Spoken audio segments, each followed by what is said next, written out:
a little windy, so I'm not sure if you can really hear me, but it is a nice day. I just did like another Oakville interview just down the street there at Sugar Sweet, so it went really well. So I'm just kind of like in the mood to like make a video. So why not make a random video when it's like super windy and you probably can't even hear me?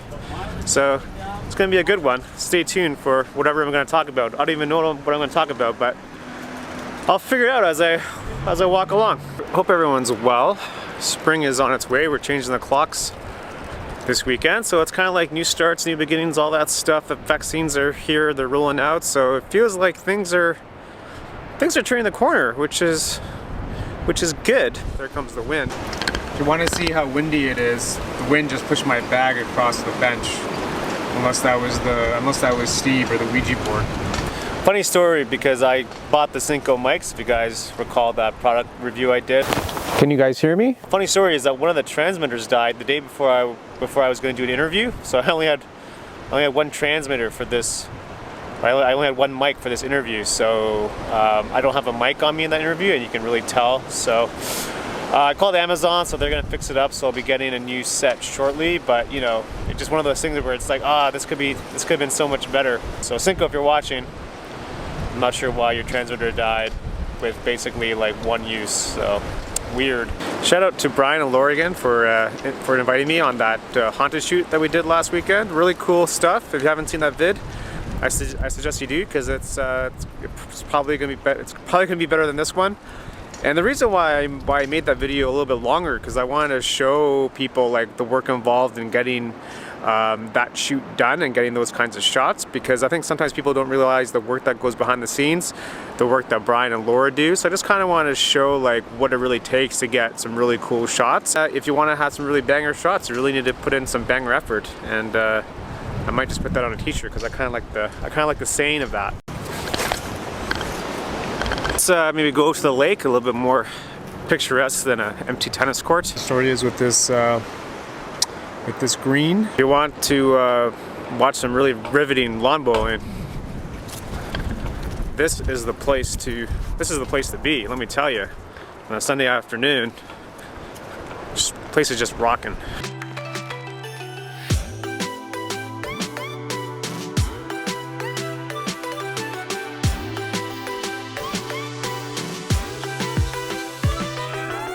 Speaking of haunted, I think this museum is haunted, because I went on YouTube and there's some videos there about it being haunted. So I don't know, maybe I should contact them if we can do maybe like a small meetup whenever we can do meetups, or whatever the rules are. But I think it'd be kind of interesting. But doesn't it look haunted? I mean, it looks haunted. There's a lot of history in this place, if you're into history, which I'm not really. But go on YouTube, Oakville Museum. You will see some vids. Had to get out of the wind. It was a little bit intense, and I don't think you guys can hear me. So if you made it this far, you're my hero. So where am I going with this vlog? I really don't know. You know, I'm still thinking about Bert. I mean, I don't think it's really hit me yet. Like I know what's happened, but I don't think it's really hit me. It'll probably hit me when we start doing the workshops again, and you know, it sucks. It really sucks. And you know, Bert really pushed me to be like a better photographer, and I think that's what I'm gonna miss a lot. And I think that's like really like the story, is that you always want to like push yourself. You always want to like meet people that like push yourself and push your skills. And I think it's super important, especially in photography, where you know, a lot of photography and you know, social media and based on likes and all that. But if you can meet people that can actually push you, I think you'll become a better photographer in the long run. Even like knowing people like Brian and Laura that invite you on different kinds of shoots, you know, going to abandoned places and really pushing like your skill set and your skills in editing and shooting, like just meeting people that like know different things other than what you know, I think is important. You know, don't fall in love with just one style of photography or just one style of something. Just try to meet as many people as possible.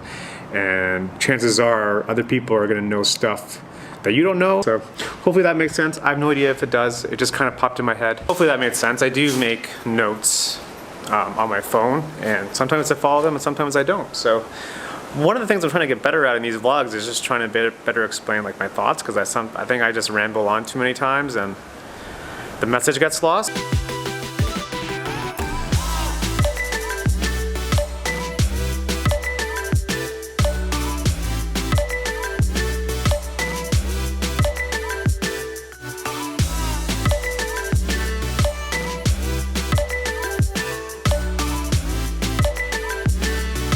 Also, it's been 1 year since COVID, like a whole year. Like imagine that. We've been in this lockdown thing for like a year, so it's crazy. It's crazy how long it's been. Like it feels like longer than a year. I mean, I started to think about what it's gonna be like to go to like, you know, like sporting events and concerts and just stuff like that. It's gonna be super weird. Hopefully happen sooner rather than later.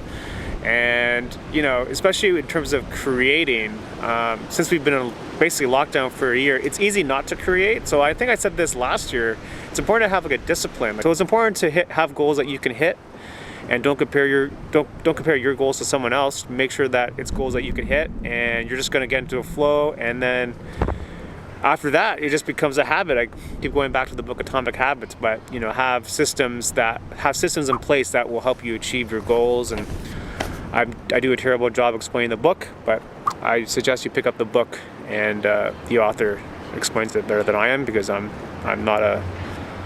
just a YouTube guy. I'm not a psychologist or anything. So that's all I can say about that.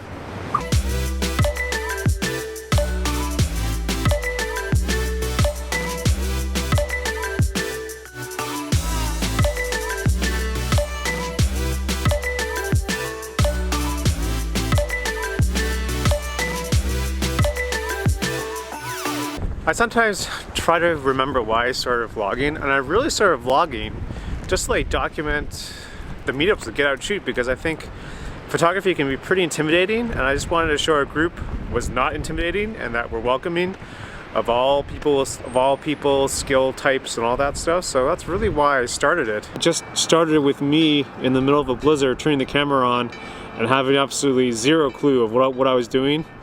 Even more so than what I'm doing now. I know a little bit more, but back then I knew virtually nothing. So it just goes to show you never know what can happen, and you just gotta keep going at it. You gotta meet people that kind of push you and support you, and it's 2021. I mean, anything is possible. Anything's possible.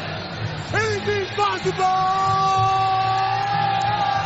And you know, the internet can connect you to anyone on the planet, so always remember that, because at any point anyone can see your work, and I think that's the real power of what we're all doing here. Even like vlogging in public, like I'm a lot better now than when I started. I still have my moments, but you just gotta like zone in and tune everyone else out, even these people that are staring at me right about now. But you know, you just gotta focus, and I think I've improved a lot. Still have some ways to go, but it's a process like anything else. Like the thing with the vlogging is you just gotta like pretend that it's like the most normal thing ever, and that everyone else is crazy. So that's kind of what I do sometimes when I'm really struggling. So you just gotta zone in. Hope you guys gonna call this video. I think I'm rambling again, so sorry about that.